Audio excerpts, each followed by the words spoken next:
Get out. You don't belong here. The slap comes without warning. Lena palm strikes Saran's cheek hard enough to turn heads across the restaurant. You think you can just walk? Tell me how to do my job. Her wedding ring bounces once, twice, then slides under table 12. Lena kicks scattered contents, lipstick, car keys, credit cards toward the kitchen like debris. Maybe next time you'll think twice before trying to eat somewhere decent? Lena hisses loud enough for everyone to hear. Saran stays calm. Too calm.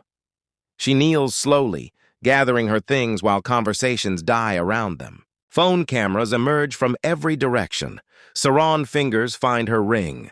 When she stands and meets Lena's eyes, something in her expression makes the waitress take an involuntary step back. Have you ever seen someone make an enemy they couldn't possibly imagine? Saran had arrived at Bellecourt 15 minutes ago with a confirmed reservation. The hostess, a blonde 20-something named Lena Mitchell, had looked her up and down like she was appraising livestock at auction. I'm sorry, but I don't see any reservation under that name. Lena had lied smoothly.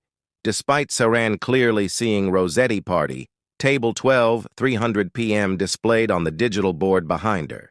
Perhaps you could check again. Johnson Rossetti. Saran's voice remained level, professional. She'd learned long ago that composure was her greatest weapon. Lena's smile turned plastic, stretched thin with barely concealed disdain. Honey, I think there's been some confusion. Our dinner prices start at $45 per entree. Maybe you'd be more comfortable somewhere. She gestured vaguely toward the window where a McDonald's golden arch was visible 3 blocks away. More suited to your budget constraints. The insult hung between them like toxic smoke. Saran had simply nodded toward table 12, the prime VIP spot overlooking the city skyline with its panoramic windows, and said, I'll wait for my party to arrive. For the next 10 agonizing minutes, Lena had performed a masterclass in systematic discrimination. She seated 3 white couples who arrived after Saran, apologizing profusely for their short wait while promising their usual table would be ready momentarily. She refilled water glasses at every occupied table except where Saran sat with increasing thirst. When Saran politely asked for a menu to browse while waiting, Lena claimed they were all being used for other customers while simultaneously handing fresh leather-bound menus to our family at table 9. The middle-aged businessman at table 6 shifted uncomfortably in his chair, clearly recognizing the obvious slight. His wife whispered urgently, David, this is getting really uncomfortable. Should we say something? But Lena was just warming up, emboldened by her perceived power. When Saran's phone buzzed with a text message from Antonio, Lena materialized instantly beside her table. Excuse me, but we have a strict no-phone policy during peak dining hours, she announced loudly enough for nearby tables to hear. She pointed to a tiny, barely visible sign by the register that mentioned nothing whatsoever about phones or electronic devices. The hypocrisy was breathtaking. Half the dining room was actively scrolling Instagram, taking food photos, and checking messages between courses. But none of those diners faced Lena's arbitrary enforcement. The tension escalated when a young white couple was seated immediately at table 11, directly beside Saran's empty table. Lena fawned over them, bringing complimentary breadsticks and olive tapenade within 30 seconds of their arrival. Can I start you folks with our signature cocktails? The Bellecourt Bellini is absolutely divine, Lena gushed, her voice dripping with fake enthusiasm. Saran watched this performance with growing understanding. This wasn't just poor service. It was deliberate, calculated humiliation designed to force her departure. The breaking point came when Saran decided to order in perfect Italian, hoping to diffuse the mounting tension with a gracious show of cultural appreciation. Scui per tre, a menui for acquavzante. Lena's fake smile cracked like expensive porcelain. The request was simple. Excuse me, could I have the wine menu, please, and perhaps some sparkling water? But hearing fluent Italian from a black woman seemed to short-circuit something fundamental in Lena's prejudiced brain. Look here, Lena said, abandoning all pretense of professional courtesy. Her voice carried across the previously quiet restaurant like a bullhorn. I don't know what kind of game you think you're playing, but this is a respectable family establishment. We don't need any trouble from people who think they can just walk in here demanding special treatment they haven't earned. The word trouble dripped with enough coated venom to poison the entire dining room. Every conversation stopped mid-sentence. Forks paused halfway to mouths. Even the soft jazz playing overhead seemed to fade into uncomfortable silence. Sarang glanced at her Cartier watch, a second anniversary gift from Antonio inscribed with Shrey in the back. 2:58 p.m. He was running late from his downtown meeting, but he texted that he was 2 minutes out with Vinny and Marco. She could wait. She'd waited her entire life for moments like this. Yeppe Romano, the 70-year-old head chef who'd immigrated from Naples 40 years ago, emerged from the kitchen carrying a fresh basket of warm fkaka bread. His weathered, flour-dusted face went deathly pale when he spotted Saran sitting calmly at table 12. His hands began trembling so violently that he nearly dropped the bread basket. He crossed himself rapidly and whispered something in rapid panicked Italian that sounded like desperate prayer. Something about Familia Rossetti and Madonna Mia she doesn't know. He shuffled quickly toward the manager's office, bread completely forgotten at a nearby service station. At table 7, elderly Dorothy Carter nudged her granddaughter Jessica urgently. "Sweetheart, are you recording this situation? It already started 3 minutes ago, Grandma. This is absolutely insane." Jessica's TikTok was capturing every word, every gesture, every micro-expression. The live viewer count climbed steadily. 27, 340, 589, 1047. Food blogger Marcus Williams at table 4 had completely abandoned his professional truffle risotto review. His fingers flew across his phone, crafting a Twitter thread that would make tomorrow's headlines. Breaking witnessing blatant racial discrimination at upscale Bellacourt restaurant. Management complicit. Thread 115th. The digital reservation board flickered ominously. Rossetti party table 12, 3 p.m. arrival, 1 minute overdue. Lena followed Mia's glance to the board and sneered with triumphant satisfaction. "Your imaginary party is running late." How absolutely shocking. That's when Saran stood slowly, gracefully. Her movements carried the quiet dignity of someone who'd faced worse discrimination and not just survived, but thrived. "Your kind doesn't eat here." The slap came without any warning. Lena Palm struck Ma's cheek hard enough to echo off the marble walls and crystal chandeliers. Mia's purse hit the floor with a crash. Her wedding ring, 3 carats of flawless diamond set in platinum, bounced once, twice, then slid toward table 12. Lena kicked the scattered contents with deliberate, calculated malice. Designer lipstick, Mercedes car keys, platinum credit cards, all flying toward the kitchen like worthless debris. "Maybe next time you'll think twice before trying to eat somewhere decent," Lena announced loudly, playing to her audience of shocked diners.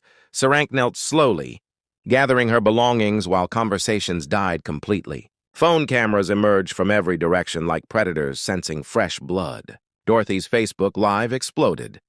247 viewers and climbing exponentially. When Saran found her ring and stood to face Lena again, something in her dark eyes made the waitress take an involuntary step backward. "Actually," Maya said quietly, her voice carrying despite its measured softness, "I believe my table is ready now." Restaurant manager Derek Collins finally emerged from his back office, drawn by the unnatural silence that had settled over his dining room like a funeral shroud.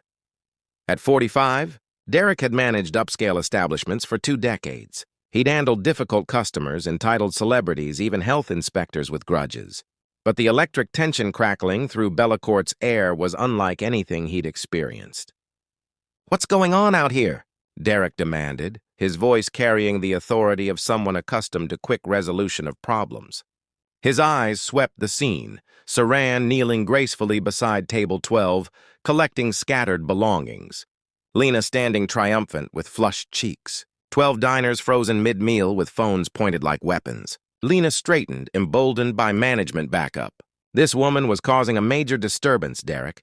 Shetried to force her way into a reserved table without any valid reservation, then became increasingly aggressive when I explained our policies. Derek's gaze shifted to Saran, taking in her modest but clearly expensive clothing, her natural hair now slightly disheveled, her dark skin still bearing the faint pink outline of Lena handprint.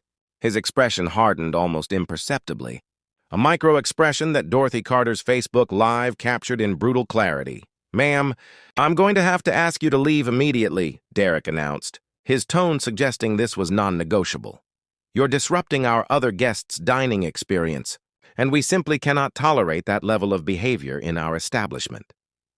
Saran rose slowly, her movements carrying a dancer's grace despite the humiliation. She brushed an invisible speck of dust from her Hermes blazer and met Derek's gaze with unsettling calm. "Actually," she said, her voice barely above a whisper, yet somehow commanding the entire room's attention, "I believe my table is ready now." Derek's face flushed red. "Ma'am, I'm not going to ask again. Leave voluntarily or I'll call security to escort you out."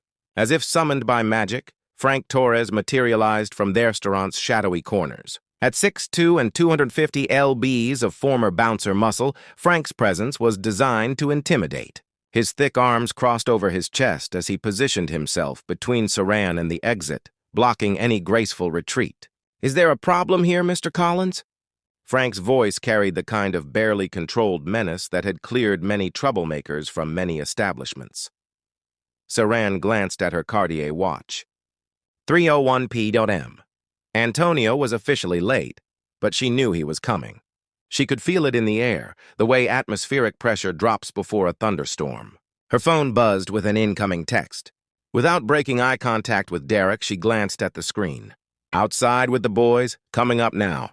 Everything okay, amore?" Something shifted in Saran's expression. Not fear, not anger, but anticipation so pure it was almost predatory. At table 7, Dorothy's Facebook Live viewership had exploded to 2,847 people. Comments flooded past faster than she could read. "Call the police. This is discrimination. Where is the manager? Someone help her."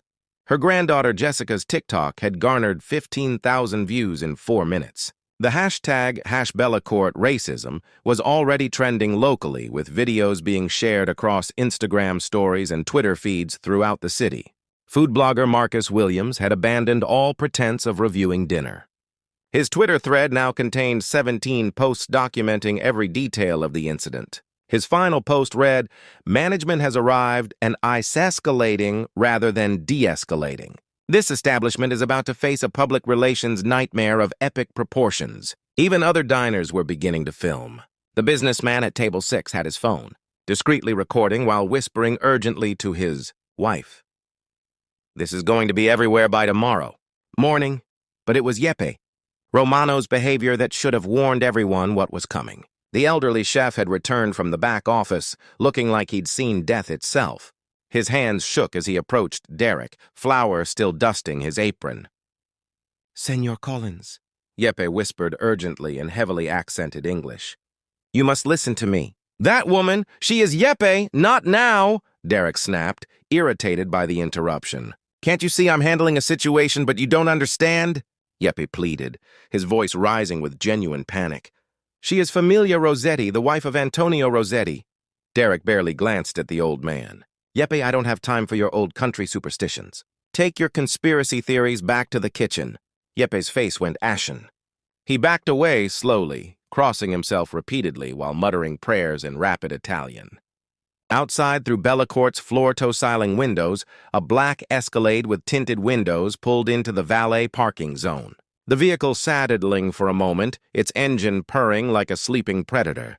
Saran noticed immediately. Her phone buzzed again. "Parking now," Vinny says. "The place looks crowded," she typed back quickly. "It's about to get more interesting."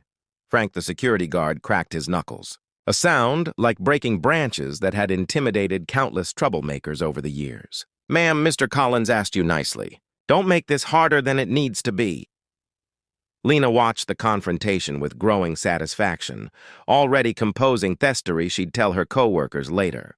How she'd handled some entitled woman who thought rules didn't apply to her. How management had backed her up completely. Derek pulled out his phone, thumb hovering over 911. "Last chance, ma'am. Leave now or I'm calling the police for trespassing." The Escalade's doors opened. 3 figures emerged. A tall man in an impeccably tailored Italian suit, followed by 2 slightly shorter men whose movements suggested they were accustomed to watching their boss's back. All 3 wore sunglasses despite the overcast afternoon. Saran's smile widened fractionally. "Derek," she said, her voice carrying a musical quality that made several diners lean forward instinctively. "Before you make that call, perhaps you should check your reservation system one more time." "I already told you," Derek began. Check under Rossetti. Saran interrupted gently. Antonio Rossetti. The name hung in the air like incense. Yeppe Romano made a sound somewhere between a gasp and a sob. Derek's finger paused over his phone. Something in Saran's tone, too confident, too calm, too knowing, made him hesitate. Through the windows, the three figures from the escalade were approaching Bellecourt's entrance. The tall one in the center moved with the easy confidence of someone accustomed to having doors held open for him. Saran's phone rang. Antonio's ringtone, a few bars of Sinatra's That's Life, filled the suddenly silent restaurant. She answered on the first ring, putting the call on speaker without breaking eye contact with Derek. "Ciao, Antonio," she said, her voice warm with genuine affection. "Yes, I'm at Bellecourt. There's been a slight cultural misunderstanding." The male voice that emerged from her phone carried the unmistakable authority of someone accustomed to being obeyed. His accent was thick Brooklyn Italian with undertones that suggested he'd learned English as a second language. "What kind of misunderstanding, amore?" Saran's eyes swept the room. Derek's uncertain face, Lena growing confusion, Frank's aggressive posture, Yeppe's terrified expression. 12 phones still recording every word. The kind where your staff thinks black women don't belong in your restaurant. The silence that followed was so complete that Saran could hear her own heartbeat. Then Antonio's voice came through the speaker, quiet as a blade sliding from its sheath. "Derek, you are there?" "No, you know my wife, Saran?" "Yes." Derek's phone slipped from his suddenly nerveless fingers, clattering against the marble floor like dice in a tomb.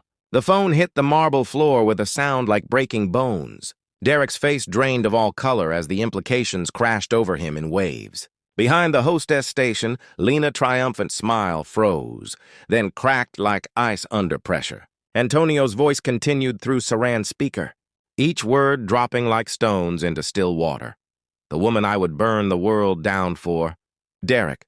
The woman you just allowed to be slapped in my restaurant, Mr. A. Rossetti." Derek's voice cracked like a teenager's. He scrambled to retrieve his phone from the floor, hands shaking so violently he nearly dropped it twice more. "Sir, I didn't know. There's been a terrible mistake." Yeppe Romano emerged fully from the kitchen, his weathered face a mask of absolute terror. "Madonna mia," he whispered, crossing himself repeatedly. "I tried to warn you, Senor Collins. I tried to tell you who she was." Through the floor-to-ceiling windows, the three figures from the escalade had reached Bellecourt's entrance. The tall man in the center, Antonio Rossetti, moved with the fluid grace of someone who had never needed to rush anywhere in his life. People moved for him. The world adjusted to his schedule. His companions, Vinnie Maroney and Marco Benedetti, flanked him with theacy alertness of men who had spent years watching for threats that never came anymore. But old habits died hard. Both wore perfectly tailored suits that did nothing to disguise the athletic builds underneath. Saran ended the cowl and slipped her phone into her purse with deliberate care. When she looked up, her dark eyes held something that made Frank, the security guard, take an involuntary step backward.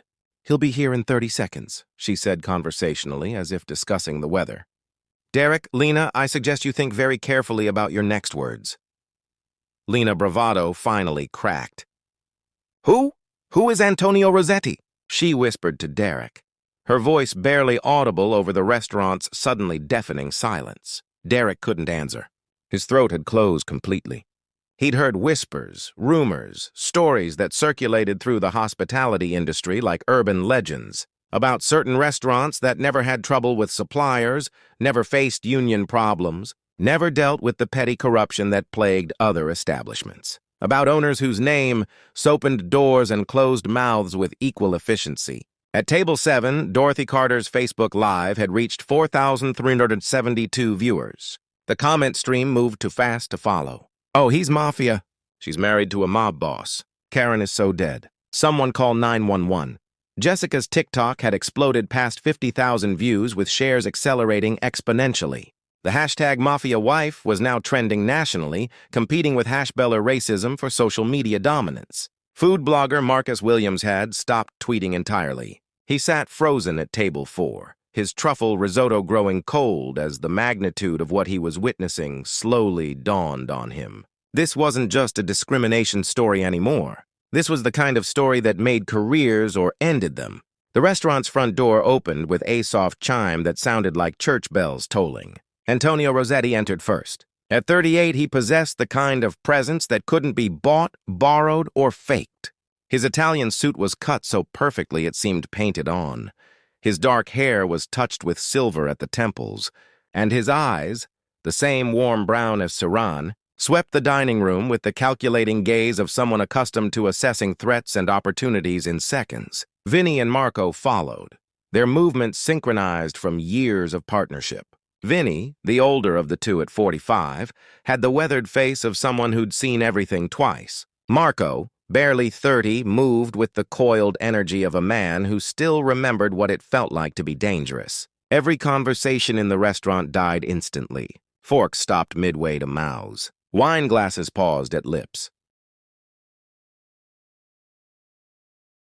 Even the soft jazz playing overhead seemed to fade to nothing. Antonio's gaze found Saran immediately, scanning her from head to toe with the protective intensity of someone checking for damage to something precious. His jaw tightened almost imperceptibly when he noticed the fading pink handprint on her cheek. He crossed the dining room in 7 measured steps, his Italian leather shoes clicking against marble like a countdown timer. When he reached Saran, he took her hands in his with infinite gentleness, as if she were made of spun glass. "Me spia amore," he murmured, his voice carrying clearly in the tomb-like silence. "Are you hurt?" Saran touched her cheek where Lena's handprint was slowly fading. "Only my pride, Carol, but that can be repaired." Antonio's eyes shifted to Derek, who was still clutching his retrieved phone like a life preserver. "Derek," he said, his voice carrying the kind of quiet authority that had once commanded absolute obedience in very different circumstances. "We need toe talk." "No." Derek's mouth opened and closed like a fish drowning in air. "Mr. Rossetti, sir, please. There's been a terrible misunderstanding." Antonio raised one hand, a simple gesture that carried the weight of absolute command. Derek's words died in his throat. "Vinny," Antonio said without turning around, "remind me again how long we've owned this restaurant." Vinny stepped forward slightly, his voice carrying the flat tones of someone reading statistics from a ledger. 3 years, boss, part of the Rossetti Restaurant Group, 47 establishments across 12 states. And Saran role in the organization, silent partner, boss, MBA from Wharton. She handles all HR policies and workplace culture initiatives. Lena made a sound somewhere between a whimper and a sob. The blood had drained from her face so completely she looked like a photograph slowly fading to black and white. Yeppe Romano shuffled forward, his flour-dusted apron trembling. "Senor Rossetti," he said in heavily accented English, "I tried to warn them. I tried to tell Senor Collins who the senora was, but he would not listen." Antonio's expression softened slightly when he looked at the elderly chef. "Yeppe, you did the right thing, as always." His gaze hardened again as it shifted to Derek. "But it seems some people need louder warnings, eh?" Saran placed a gentle hand on Antonio's arm. "Carol, let's handle this the new way, the smart way." Antonio's smile was sharp as a blade, but warm as summer when he looked at his wife. "Sre intelligente," he murmured. "Always the smartest one." He turned back to Derek and Lena, his expression settling into something that reminded everyone present that being legitimate didn't mean being soft. "Now then," Antonio said, his voice carrying across the silent restaurant like thunder rolling over mountains. "Shall we discuss how you treat my wife in my restaurant?" Marco stepped forward slightly, not threatening, just present, solid, immovable. Frank, the security guard, looked at his own hands, then at Marco's casual confidence, and quietly stepped aside. The shift in power was so complete, so absolute, that even Dorothy's Facebook Live comments fell silent for a moment before exploding in a frenzy of caps, locked excitement. Saran straightened her blazer and smiled, not with triumph, but with the quiet satisfaction of someone whose patience was about to be rewarded in full. "Actually," she said, moving to stand beside her husband, "I think we should discuss a lot more than that." Antonio's presence transformed Bellecourt's atmosphere like a storm front moving through clear skies. The casual authority he commanded wasn't the flashy dominance of Nouveau Rey. It was something deeper, older, carved from decades of respect earned through methods most people preferred not to think about. Saran opened her Air Memes bag and withdrew a sleek MacBook Pro, setting it carefully on Table 12's pristine white tablecloth. The gesture was almost ceremonial, like a general spreading battle plans before a siege. "Derek," Antonio said, his voice carrying the measured cadence of someone accustomed to being heard the first time. "In the old days, disrespecting familia meant consequences. Today we use lawyers and accountants." His smile was winter sunlight, beautiful but providing no warmth. Much more painful, no? Derek's Adam's apple bobbed like a cork in rough water. Sweat beaded on his forehead despite the restaurant's perfect climate control. "Mr. Rossetti? Please, if I could just explain." "Spirazione later," Antonio interrupted, slipping into Italian as naturally as breathing. "First, we establish facts." Saran's laptop chirped to life, its screen casting blue light across her composed features. With practiced efficiency, she connected to Bellacort's wall-mounted television via Bluetooth. Within seconds, corporate spreadsheets filled the 70-inch display. Numbers and graphs that suddenly made the restaurant feel more like a boardroom than a dining establishment. "Let's discuss business, shall we?" Saran's voice carried the crisp authority of her Wharton MBA, every syllable precisely calculated for maximum impact. Bellacort's annual revenue, $2.8 million, representing 23% of Rossetti Restaurant Group's total earnings. The numbers appeared in stark white against the dark screen, impossible to ignore or dispute. Several diners leaned forward, suddenly understanding they were witnessing a corporate execution in real time. Vinny stepped closer to Derek, not threatening, just proximate. His voice carried the flat efficiency of someone reading from a very expensive ledger. "Employee costs, Lena Mitchell, $34,000 annually, plus benefits. Derek Collins, $125,000 plus management bonus structure and performance incentives." Saran's fingers danced across her keyboard, bringing up the next slide with surgical precision. "Potential discrimination lawsuit under New York Human Rights Law, Section 296. Conservative estimate to $15 million in damages, plus punitive awards that could triple the base amount." Lena made a sound like air escaping from a punctured tire. Her legs seemed to be having trouble supporting her weight, and she gripped the hostess station for balance. "But that's just the beginning." Saran continued, her tone conversational despite the devastating content. "Federal Civil Rights Act violations carry additional penalties. Corporate liability for employee actions can void our insurance coverage entirely, leaving the company exposed to unlimited damages." Antonio moved to stand behind Saran's chair, one hand resting gently on her shoulder in a gesture that managed to be both protective and possessive. "And my construction union friends," he added almost casually, "they don't like discrimination either. Makes them uncooperative during contract negotiations. Permits get delayed, inspections take longer. Supply chains develop mysterious bottlenecks. The implied threat hung in the air like smoke from expensive cigars." Derek's face had progressed from pale to green, the color of someone realizing their entire world was about to collapse. Marco consulted his phone, reading from what appeared to be carefully compiled notes. Current social media exposure, Facebook Live 6,247 viewers and climbing exponentially. TikTok video approaching 75,000 views with acceleration curves suggesting 500,000 by tomorrow morning. Twitter hashbell racism trending in 3 major markets with news outlets beginning to pick up the story. Saran advanced to the next slide. A demographic breakdown that painted an uncomfortable picture in stark black and white.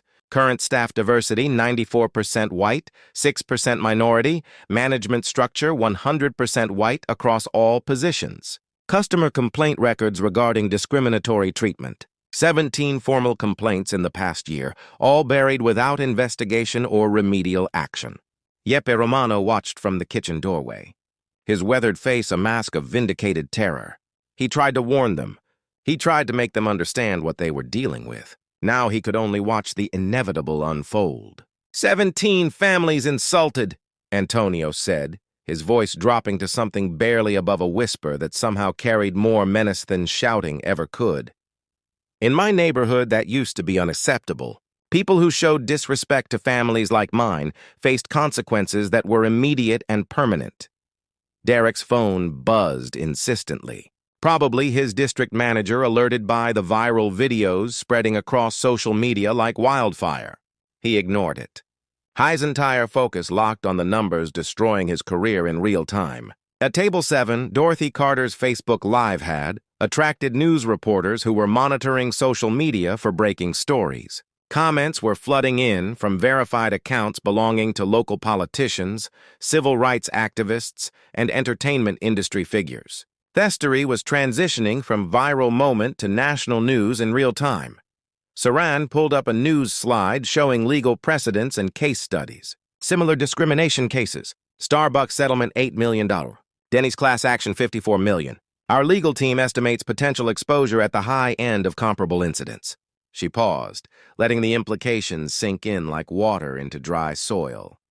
Of course, there's also the criminal liability aspect. Saran continued with academic detachment. Assault charges for the physical contact. Possible hate crime enhancements given the racial motivation and public nature of the incident. Lena remaining color drained completely. She hadn't considered criminal charges. The slap had felt like righteous indignation in the moment. But under the harsh fluorescent light of legal scrutiny, it looked exactly like what it was, a racially motivated assault captured on multiple cameras. Derek's phone buzzed again, more insistently. This time, several other phones in the restaurant joined in. Managers, owners, executives, all receiving alerts as the story spread through industry networks like wildfire. Saran pulled up the final slide. 2 columns labeled Option A and Option B incorporate friendly fonts that somehow made the content more terrifying than any mob movie threats. "Derek," she said, her voice carrying the deadly calm of someone holding all the cards. "You have 2 choices. Choose carefully. My husband's patience isn't what it used to be." Antonio's smile was sharp enough to cut glass. "In the old days, I had different ways of handling disrespect. Saran taught me better methods, more civilized, but old habits." He shrugged eloquently, the gesture somehow more threatening than any explicit threat. "They die hard, you know." Option 1, Maya read from the screen with the efficiency of a prosecutor delivering closing arguments. "Immediate termination of Lena Mitchell and demotion of Derek Collins to assistant manager at our lowest performing location. 50,000 donation to the NAACP Legal Defense Fund paid within 24 hours. Mandatory bias training for all 47 Rossetti Restaurant Group establishments with Marco and Vinny overseeing employee relations compliance." Vinny cracked his knuckles, a sound like breaking branches that made several diners flinch visibly. "New hiring quotas," Saran continued relentlessly. 40% minority staff within 6 months with preference given to local community members. Promotion of Yeppe Romano to executive chef with full authority over kitchen operations. I will personally oversee compliance with full authority to implement additional reforms as needed. She paused, scrolling to reveal additional requirements. Monthly bias audits with public scorecards. Anonymous reporting system for discrimination incidents with direct access to corporate leadership. Zero tolerance policy with automatic termination for any future incidents. Option 2, Saran said, her voice growing colder with each word. We close Bellacourt permanently. On 27 jobs were eliminated immediately. Terminate franchise agreements with 12 other operators who've shown similar cultural insensitivity. File a $10 million federal discrimination lawsuit against corporate negligence. Antonio stepped forward, his movement fluid as a dancer's but predatory as a shark's. My union friends will ensure you never work in hospitality again. Legally, of course. Background checks, reference calls, industry blacklisting, very thorough, very permanent. Marco consulted his phone again, scrolling through social media feeds with practiced efficiency.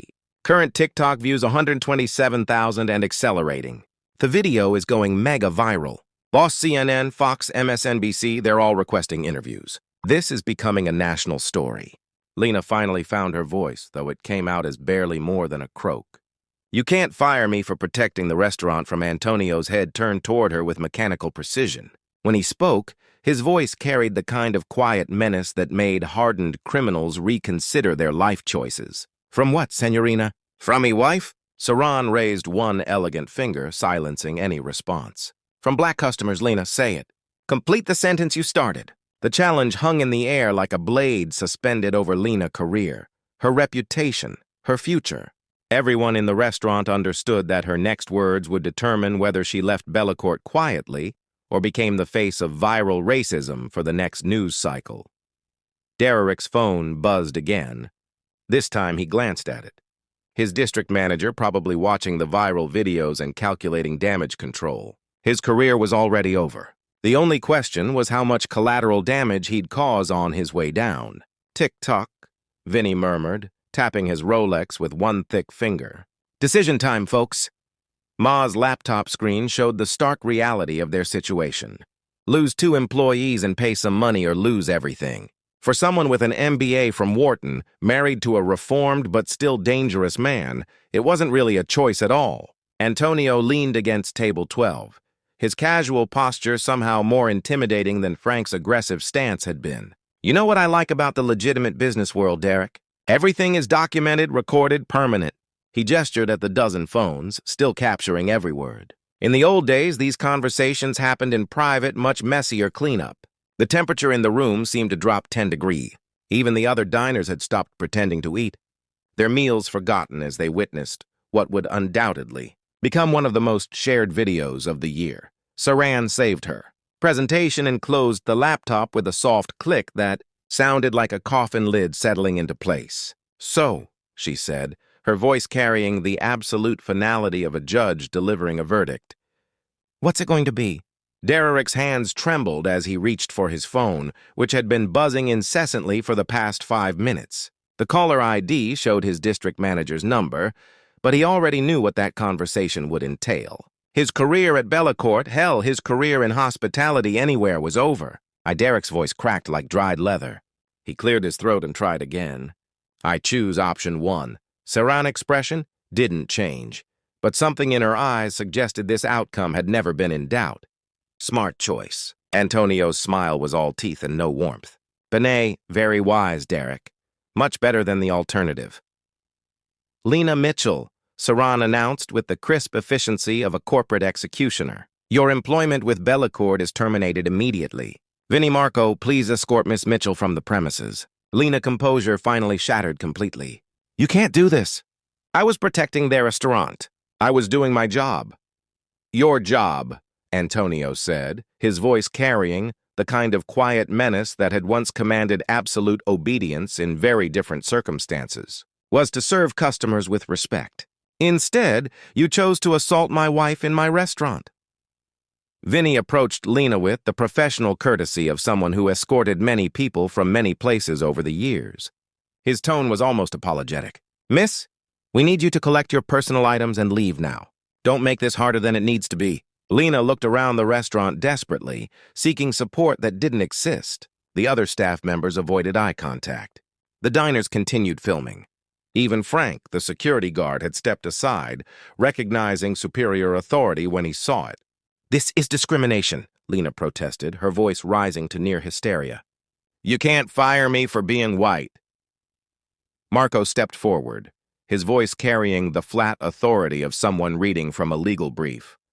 "Actually, you're being terminated for assault, violation of civil rights laws, and creating a hostile work environment.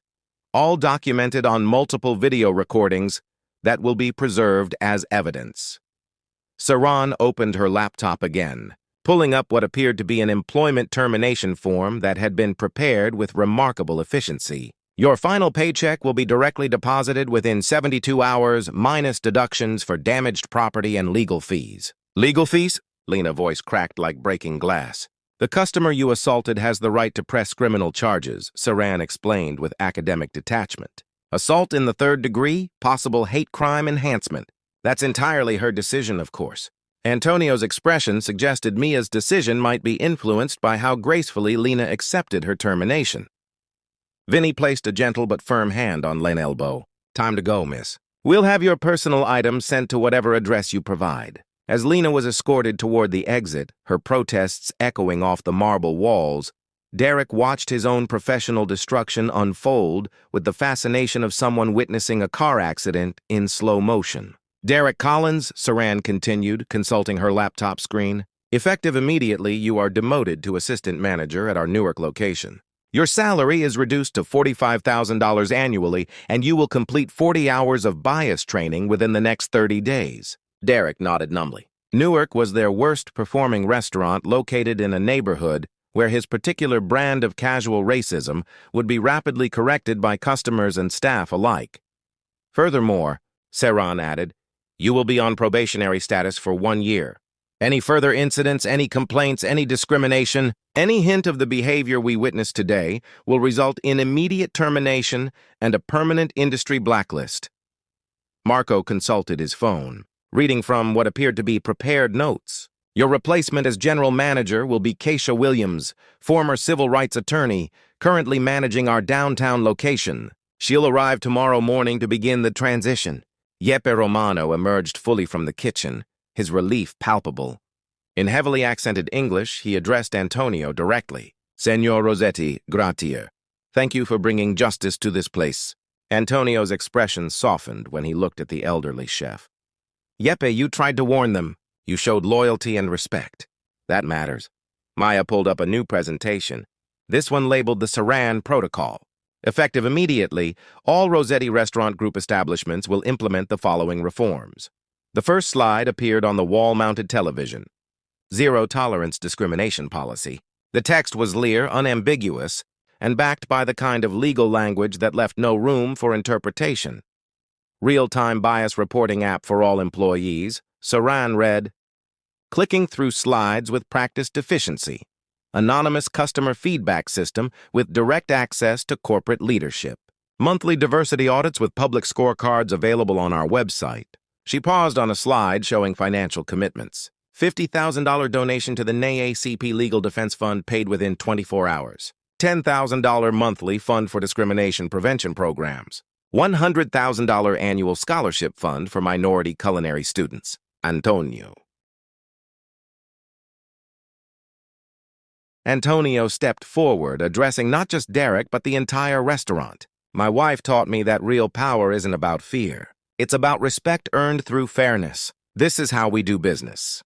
Now, at Table 7, Dorothy Carter's Facebook Live had reached 12,000 concurrent viewers. Comments were flooding in from civil rights organizations, local politicians, and national news outlets requesting permission to use the footage. Jessica's TikTok had exploded past 200,000 views, with reaction videos and commentary already appearing across multiple platforms. The justice served cold was trending nationally, competing with Hashmia Protocol for social media dominance.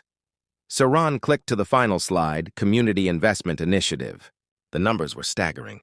Preferential contracts for minority-owned suppliers, partnerships with local civil rights organizations, and mandatory community service hours for all management staff. This incident will never happen again in any of our establishments, Saran announced, her voice carrying across the silent restaurant like a bell tolling the end of an era. Not because we're afraid of bad publicity, but because it's simply the right thing to do. Frank, the security guard, approached Derek hesitantly. Sir, should I call the police about the assault? Saran and Antonio exchanged a look. An entire conversation conducted in the silent language of couples who'd weathered storms together. That won't be necessary, Saran said finally. Justice has been served. Derek gathered what remained of his dignity and nodded toward Antonio. Mr. Rossetti, sir, I'll clean out my office and report to Newark tomorrow morning. Derek, Antonio said, his voice carrying a note of something that might have been mercy. This is your second chance. Use it wisely. As Derek shuffled toward the back office to collect his belongings, Yeppe approached Saran and Antonio with obvious relief. Senor, he said, his weathered hands clasped together. Finally, this place has honor again. Saran smiled, the first genuinely warm expression she'd shown since arriving at Bellacourt. Yeppe, how would you feel about being promoted to executive chef? Full authority over kitchen operations, 30% salary increase. The old man's eyes filled with tears. Senora, you honor an old man. Antonio clapped Yeppe on the shoulder with genuine affection. You earned it, amico. Loyalty and respect. These things matter. As the immediate crisis resolved, the other diners slowly began to return to their meals, though conversation remained subdued. Everyone understood they'd witnessed something significant. Not just a viral moment, but a genuine transformation. Saren closed her laptop and slipped it back into her purse. The corporate presentation was over, but the real work was just beginning. "Ben," Antonio said, surveying his restaurant with satisfaction. "Now we eat." "Yeppe, what do you recommend for my wife? She's had a difficult afternoon." Yeppe's face lit up like Christmas morning. "For the singer, I prepared something special, something that shows proper respect." As the elderly chef hurried back to his kitchen with renewed purpose, Saran and Antonio settled at table 12, the VIP spot that had started this entire confrontation. The revolution was complete. The kingdom had new rules, and everyone understood exactly who made them. 1 month later, Saran returned to Bellecourt for lunch. The transformation was remarkable, not just in the diverse faces behind the counter, but in the energy itself. The restaurant hummed with genuine warmth instead of manufactured politeness. Kesha Williams, the new general manager, greeted Saren personally at the door. A former civil rights attorney with silver-streaked natural hair and sharp intelligence behind wire-rimmed glasses, Kesha had turned Bellecourt into a model of inclusive hospitality. "Mrs. Rossetti, your usual table is ready," Kesha said with professional warmth that felt authentic rather than calculated. Saran smiled as she was seated at table 12, the same spot where her humiliation had transformed into revolution. The view hadn't changed. The city skyline still stretched endlessly beyond floor-to-ceiling windows, but everything else was different. Her server was Marcus Thompson, a young black man pursuing his culinary degree at night while working days. His movements carried the confidence of someone who belonged exactly where he was. "Good afternoon, Mrs. Rossetti. Chef Yeppe has prepared something special for you today." His grandmother's recipe for osbuco passed down through 4 generations.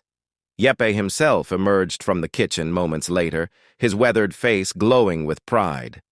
At 72, he moved with renewed energy, no longer burdened by the weight of working in a place that violated his deepest values. "Señorita," he said, placing the dish before her with ceremonial care. "This is how we honor respect." The irony wasn't lost on her. The same dining room where she'd been told she didn't belong now celebrated her presence like visiting royalty. But Saran took no pleasure in the reversal, only satisfaction in the systematic change it represented. Her phone buzzed with notification after notification. The original TikTok video had reached 2.3 million views, spawning thousands of reaction videos, news segments, and academic discussions about workplace discrimination. Ash Justice Served Cold had become a rallying cry for service industry workers facing similar treatment. But the real impact went beyond viral fame. Saran inbox overflowed with messages from people sharing their own stories. Restaurant workers who'd faced discrimination, customers who'd witnessed injustice, managers implementing bias training after seeing what happened at Bellecourt. 3 major restaurant chains had voluntarily adopted versions of the Saran protocol. Harvard Business School had requested a case study interview. The mayor's office had invited her to join the Business Equity Council. Most importantly, 847 people had submitted discrimination stories in response to the video, creating a database of experiences that civil rights organizations were using to target systemic reform. Antonio arrived precisely at 1:30 p.m. as always, but instead of Vinny and Marco, he was accompanied by David Carter, their new head of community relations. Dorothy's son, hired after his mother's viral Facebook Live, had demonstrated the power of citizen journalism. "Amore," Antonio said, kissing Mia's cheek before settling beside her. "How are the quarterly diversity reports looking?" "Ahead of schedule," Mia replied, pulling up data on her phone. Minority hiring up 43% across all locations. Customer satisfaction scores at record highs. And she smiled with particular satisfaction. 3 copycat reforms from competitor chains. Antonio's expression held the quiet pride of someone who discovered that doing right could be more powerful than doing wrong. "My grandfather would not recognize the business I run now, but I think he would respect it. The man who'd once commanded respect through fear now earned it through fairness." The transformation hadn't diminished his authority. It had elevated it. "Antonio," Mia said, covering his hand with hers, "you've become the man I always knew you could be." Their conversation was interrupted by a familiar chime. Ma's phone buzzing with yet another interview request. This time from 60 Minutes, wanting to explore how former organized crime figures could become leaders in social justice. Their redemption story America needs to see, the producer's email read. Saran showed Antonio the message. He laughed. A sound of genuine amusement rather than bitter irony. From a made man to makeover, he said. Think we should do it? Only if they promise not to make us look like saints, Saran replied. Real change is messy. People need to see that.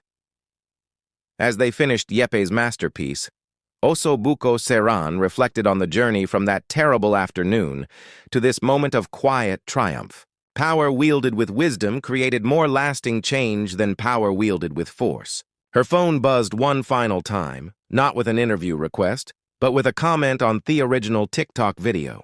Watching this gave me courage to report my boss for harassment. Thank you for showing that dignity wins, Saran smiled and typed back. Your courage changed your workplace. That's how real transformation happens. One person, one moment, one choice at a time. The revolution wasn't just complete, it was spreading. Has discrimination ever made you feel powerless? Share your story in the comments. Your voice matters, and your experience could spark the change someone else desperately needs. Hit that share button to spread awareness. Subscribe to our channel for more accounts of ordinary people creating extraordinary change through courage, dignity, and strategic action. Remember, the most powerful response to injustice isn't anger or revenge. It's systematic change that ensures no one else faces the same treatment. Saran Johnson Rossetti proved that real power comes from lifting others up, not tearing them down. What story will you tell? What change will you create? Your moment might be closer than you